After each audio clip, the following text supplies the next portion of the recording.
Welcome back. Sports Panorama. Let me start off with Mr. Kwakofi because this Donkomi is puzzling. So today, is it Chelsea related? It's Chelsea related. But we know why it's very Chelsea related. I'm shocked because I was there minding my own business when I heard that Alejandro Garnacho 50 million has agreed every detail of personal terms with Chelsea. Deal done on player side. He only wants Chelsea. This is one thing Fabrizio says that always kills me. player only wanted Chelsea.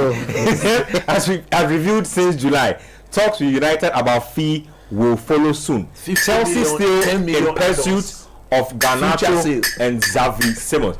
My first question is, don't you people have enough wingers in your team, especially on the left side? What's going on here? We want to build a team that nobody wants to play. And that is exactly what we are going to do. Oh God, I've heard this before somewhere. Is that not like Eric Ten Hag? Yeah. Who is this? That's Thomas Tuchel. Yeah. We want to build a team that no one wants to play. Okay. And in doing that, you need to have players who can compete in every single position. So having a lot of wingers doesn't matter as long as they are good enough to play for Chelsea Football Club. And let's not play about it. He may have his issues, disciplinary issues, attitude issues, but there's no doubt that Garnacho is one of the best in the world in his position at his age. Facts. There's no doubt. You can't deny. United fans like to downplay it, but it's fact. Of course. Oh, we've not downplayed that. He's It's a good fact. player. About 50 million here. I'm surprised people are still on this tangent and they have not learnt lessons from the transfers of Cole Palmer and Scott McTominay. Just to give you an example. You doubt a player consistently. Yep. All he needs is the right environment, the right players around him, and the right system, and he succeeds. That's what Cole Palmer brought to Chelsea.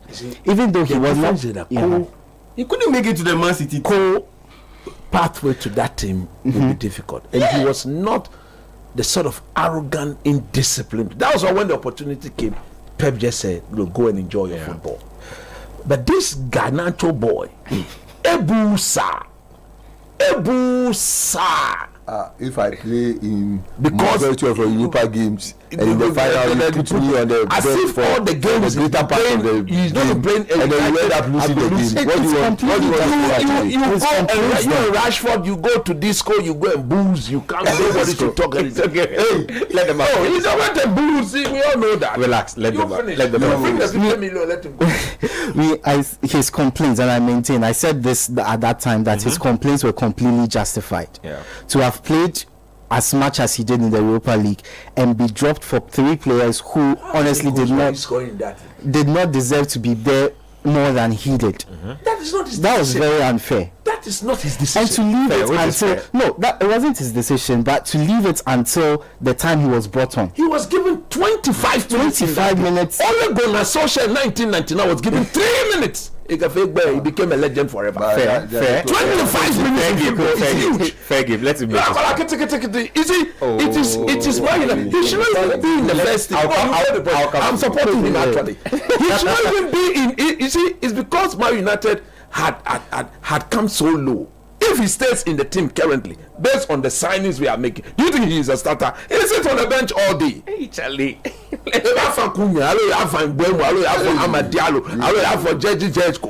The devil he will come in, and I know this will happen because it's happened to players before, like Sancho. He will come in, he will do well for a bit. The club will go through a period where things aren't going well. Everything will be blamed on him because somehow everything is his fault. As conceding goals, as not scoring goals will be his fault. But then we know he's a quality player. If given time, he will become one of the best in the league. Do something for me. Rank Chelsea's left wing options or attacking options for me, and where does Garnacho fall within the options? Is he a starter? Is he a backup? Of course, he's a backup. What is he in the mix or this current Chelsea team? No, he's absolutely not a starter. For like right off the bat, he's not a starter. If you are let's not say Maresca. If you are ranking your left wingers at Chelsea, who starts games for you? Who is backup? Who is number 3? For me, Neto starts on the left. Okay. Neto starts on the left, and I have a way I want to play. People will not be happy with it. Fair. No, it's your Neto starts on the left. For me, Cole Palmer starts on the right. Okay. For me, Joao Felix starts. I keep saying Joao Felix. Joao Pedro starts up front. Okay. Nicholas Jackson plays behind him. That is my ideal formation. And then, but obviously, Nicholas Jackson is not staying. Who is Neto's backup? Who is Neto's backup? Well, there's Gittins if we decide to use him in that position. So Garnacho, he will be carrying boots to the last bar too, and he rank only ahead of only Raheem Sterling and Mudryk. No, but those are two non-starters. Yes, that's where you rank, which is fine because Chelsea over the last couple of years have suffered so many injuries in crucial times of the season. And that is what derailed our Premier League title challenge last season, that I maintain, where we started losing a few players due to injury. Some players were sold at the turn of the year, and that's when the title challenge derailed. I think that him coming in, it provides an immediate backup. And I always say this, every single position needs to have a backup. So Garnacho coming in, quality backup, young player who is willing to learn, who has joined other young players who are willing to learn, who have become successful. He wants to join the success. He's decided to join Chelsea because the team is successful and on an upward trajectory. Chelsea is successful. Chelsea is successful. They are the club world champions. Club world champions. We are the Conference League champions. We finished in the top 5 to finish in the Champions League positions. We are playing in the Champions League next season. Thank you. More opportunities for success. So you can. That's fine. But I'm talking about the potential people see in this Chelsea team, and that's why young players keep joining, because the team has accumulated some of the best young players in every single position. So it's an attractive prospect for young players who see an opportunity to play regularly, because you'll be given the opportunity, whether it's in the Champions League, whether it's in the League Cup, whether it's in the FA Cup. You'll be given your chance to show what you've got, and once you prove yourself, you become an immediate starter. So all the talk about Garnacho, I'm overlooking everything that happened in his United career, because I've seen what he can become when he's on form. What he can do when he's on form. When he plays for United. If he comes in, raises that level a little bit under Maresca, because now he comes into a team with much better players than United have. He comes into it. United used to have, not now. Okay. Which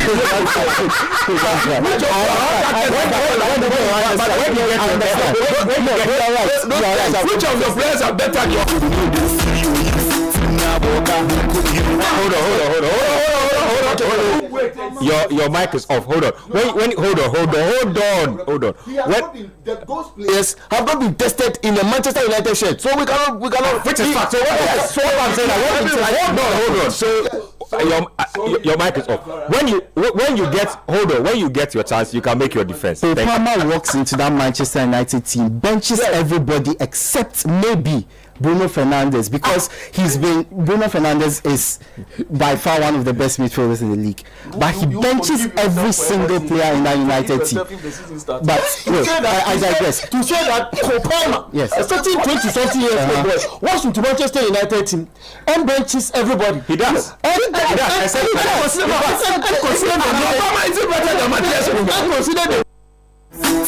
Let's you are disrupting the show. Cole Palmer benches everybody. It's a fact. You can decide to argue with everybody. Numbers don't lie. You can argue. Cole Palmer's numbers in the first season of last season. How many good has Cunha had? Cunha has had one good season. One. Matthias Cunha. He's had one. Hold on, I'm giving you a fact. Don't worry. Cole Palmer's first half of the season was better than Cunha. His numbers in the first half was better than Cunha's first season. Cunha doesn't score penalties. Forget about it. Don't do it. Land on your point. Apart from joining a team with better players, he joins a team in a better position. United have not been in the best place in the last few years. Bring us the 50 million and stop talking. They've not been in the best place in the last few years.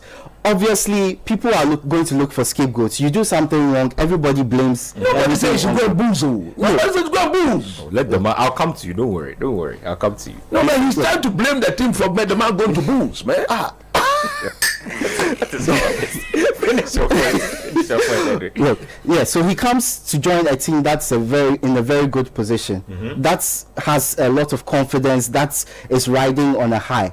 You come in, there are other players who will take the pressure off you for the first few months, few weeks. Obviously, no one is going to focus on you. Give him time to integrate himself into the team. That's why he's not a Man United player, because he can't deal with the pressure. Pressure to be 15th. Please, the pressure to excel immediately. This team is not a big team. And produce immediately. Big teams are talking. We've been spoiled by Messi, Ronaldo, and especially recently Lamine Yamal. Young players are always supposed to be given time, however good they are. Young players are inconsistent. They are always supposed to be given time. He is not at his peak yet. Give him time. That's like one.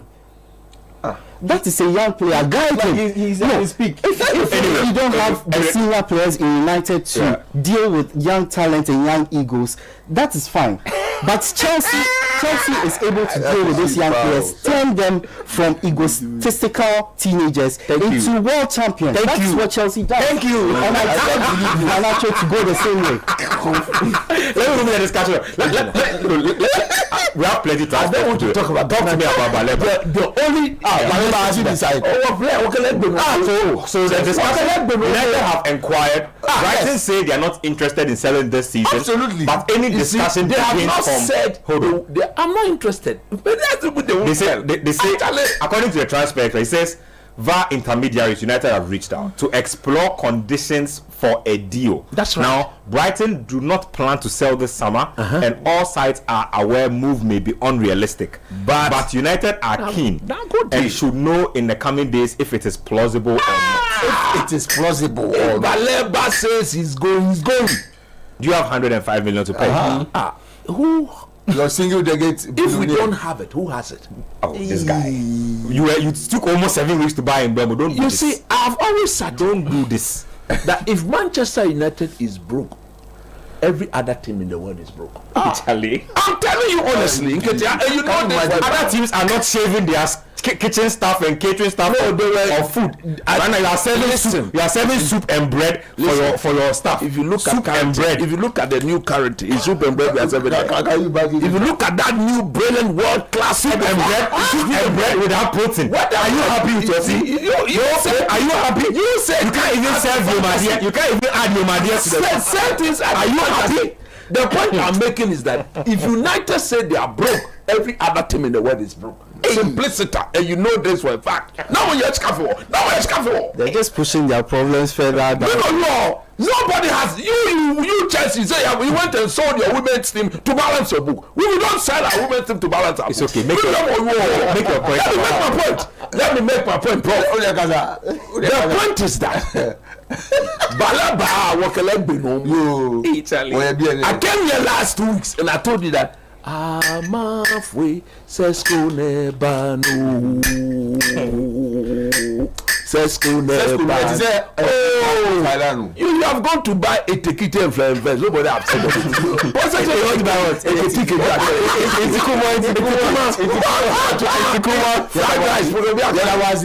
What we are saying is that Carlos Nkwamo Baleba. This is what he brings to the party. He brings proper midfield awareness, proper defensive line cover, proper ball distribution, proper incisive movement with the ball in the half of the opponent. He brings today.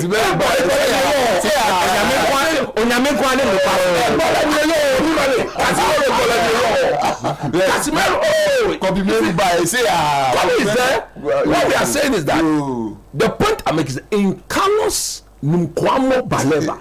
Trust. Look, the intensity of the press The recovery of the ball, absolutely sublime. You remember I told you that boy fears no opposition. Tell me what I'm saying is not true. He's not your player yet. He's our player no more. You see, when I say Wakelebe no more, people think that. But this time, I say in Arsenal, if they go for Jokeres, we'll go for Šeško. If they go for Šeško, go for Jokeres. I said it here. Simple. Wakelebe no more. Yo. Baleba is the player United have been missing. Since Michael Carrick left this we've never had since left, we've never had any of our midfielders who are press resistant. Casemiro is now playing one-time football, one touch, go and watch. Anytime he passes the ball forward, 95% he gives it away. But in Baleba, the giver of water is life. Actually, the one who gives life to the ordinary people on the street, Carlos Nunkwemo Baleba. He stabilizes the environment. The host cannot control himself. No, what I'm saying is true. You myself sat here. Why is it that when the announcement came that Man United is going to buy Baleba, everyone is worried? You are always worried. I'm telling you, but you are. Where is your money? Where is your money? We are not going to take money. Where is your money? Eyes are watching now. Where is your money? Look, you are selling soup and bread. Eyes are watching. Enemies are around. Observers are worried. We are going to buy the player. Club. We say we want to buy the player. Yeah, I'll be accurate too. The player they way. Want to kunya. Want to we only become that is the team na ye. You tell team na ye. You pay your talk Donnarumma to become. Hey, Charlie. Donnarumma, if he chooses to leave PSG today, what will show him? They are forcing him out. No, but we are showing him the money. Come home. What you come? Just summarize. What do you like the most about what Baleba will bring if the move does happen? Look, if the move happens, this Man United team is completely transformed to be in the top 3. I'm telling you, pack it on the wall. It's true. If Baleba comes, we will go United. It's true. Because what he will do in the midfield, the sort of liberation he gives to Bruno Fernandes, and the forward movement, you mean proper line breaking passes. When he's moving, he will pull the likes of Delete and go. Follow me and let's go. Follow me. He's now a chariot too. He's now a chariot. What a career. The pressing of this team. Chariot Baleba. You see, he triggers the press from midfield. And when Šeško and Cunha and Bremo and Ahmed Diallo and Bruno and Dogu are all in connection, coordinated with the press, Abina. And this boy, nobody brushes him off the ball. Yeah, have you seen anybody brush off the ball before? 21-year-old, somebody who drinks water, somebody who gives water. Water is life. What is your problem? It reminds me of Daniel Drinkwater. Everybody when you drink water, you to pass. No, what we are saying is Baleba stabilizes United. Fair. United have been crying for a midfielder since Michael Carrick left. We brought Casemiro, but he came at the wrong side. Amrabat. Oh, your good friend. There were no moves, no conviction. But you was low. But you were happy. But you loved Amrabat's game. I loved Amrabat's game because at the time you needed somebody. Fair. We didn't spend money on Amrabat. So he wasn't good enough. He was not good for the long term. That is about the new administration. What they are saying to you, long-term players. Baleba is 21 years. You buy him, he plays for at least 13 to 15 years. True or false? He plays all the way to 35 years. That was the same calculation for Rasmus Anthony. You see, when I'm talking, Liverpool, as if you don't. Why is Darwin Nunes today? We are talking about your. No, why is Darwin Nunes? Look, we are talking about every signing is a risk. Tell me that is not true. Fair. Every signing is a risk. Some will come those. Chelsea, where is Disasi? Where is Badel Shili? In Kuku, where are they? They are shipping them out. Nobody's talking about that. So if United ships out Antonio, it's not like it's a football cycle. It's a football cycle. Fair. So in Baleba we trust. Look, Benjamin Šeško. He's Zexi Šeško. He's Šeško Zexi. Look, Baleba picked the ball. He picked the ball. He looked forward. He looked back. He looked left and right. Nobody to challenge. he progresses the ball. He moves into the half of the opponent, who is by his side. Bruno Awareness, Fernandez J, Wabobono, Kudoemi, who are those doing the diagonal movement. Matthias Cunha on the left, Brandon Bremu through the right, and then Benjamin Šeško in the middle. Sport for choice. Bruno Fernandes picks the most sexier pass to Šeško. Šeško turns around, the net is yawning. The net is yawning. Now from reverse, the one Kasawa. You Ekatiki, that's a generational talent. Let me touch on a few. There are a lot of transfers. Let me touch on a few transfers. Let's do this 1 minute, and then let's go on. Let me come to Prof. Jack Grealish is heading to Everton. English people are big hypocrites, but that's a conversation for another day. 29-year-old Jack Grealish going on loan or possibly going on loan to Everton. Just my thoughts on that. That player now, I can't say he's the next big thing in English football. I don't know how 100 million. That's a Man City supporter. Someone knows they can forgive them. But I think that look, it's quite disappointing that Jack Grealish at Man City, I think, had one fantastic season. That was all. It was not fantastic. It was decent. Let's take it that, I mean, per the way the English commentators glorified it, he had one fantastic season. And nobody talks about it. You see, that's the thing with the English press. That's the thing with the English press. They tend to really be very hard on foreigners. Yep. And be very soft with their players, and that's how their players will never grow. So, but the point is that look, it's a good opportunity for him to once again, if there's anything like relaunch his career, maybe he can do that with Everton. But I think it's one of those disappointing, signings from Aston Villa to Man City. All the way down to Everton. Very disappointing. And he's won everything there is to win, but if you took him out of the equation, they will still win everything. They would have still won anything. Anyway, quick thoughts on Nicolas Jackson. You want to discuss Isaac? No. Okay. Nicolas Jackson possibly to Newcastle. Newcastle have actually inquired, and that they are actually serious. So they are considering Randall Kolomwani and Nicolas Jackson. Apparently, they open talks for both of them. They want to get one of them over the line. Quick thoughts on that. Randall Kolomwani, Nicolas Jackson. I think Jackson. I'll pick Randall Kolomwani, but Jackson gets the edge. Striker. Nicolas Jackson gets the edge because of his Premier League experience. That's the only reason I'll pick Nicolas Jackson ahead of Randall Kolomwani. And on top of that, you have to look at it from the fact that look, who is the better finisher of the two? I think they are on the same level. Because at the end of the day, you are going to line up next to or playing through the middle with Elanga playing next to you, and I believe Jacob Murphy playing on the other side. Anthony Gordon and Elanga. No, I think Gordon left Elanga, right? Yeah, but I'm looking at it from the angle of last season, the assist chart. Jacob Murphy finished second behind Mohamed Salah. Elanga finished third. Anthony Gordon is the big money signing with the big money. He's the big salary. Besides, Anthony Gordon was also injured at a point in the season. So I'm looking at this from the standpoint of who will be the better finisher of the two, and in that sense, I think I'll give the edge slightly to Kolomwani, because when it comes to triggering the high press, both do it very well.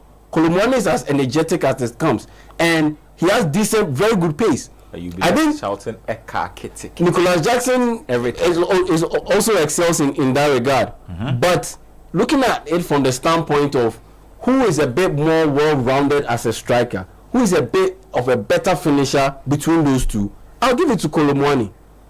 And Newcastle, they need to make a quick decision, because at the end of the day, Isaac is very close to the exit door, and so you need to resolve that situation and ensure that you go into that Champions League with a settled squad, because a lot is riding on that Champions League campaign. If they don't get things right, they won't be able to generate enough money to sort out their PSR issues and be able to sign on players to be able to get themselves to that level that the Saudi owners envisage themselves to be able to get to. So they really need to get this issue sorted out. But if I'm to pick between Isak and Randall if I'm to pick between Nicholas Jackson and Randall Colomwani, I'll go with Randall Colomwani.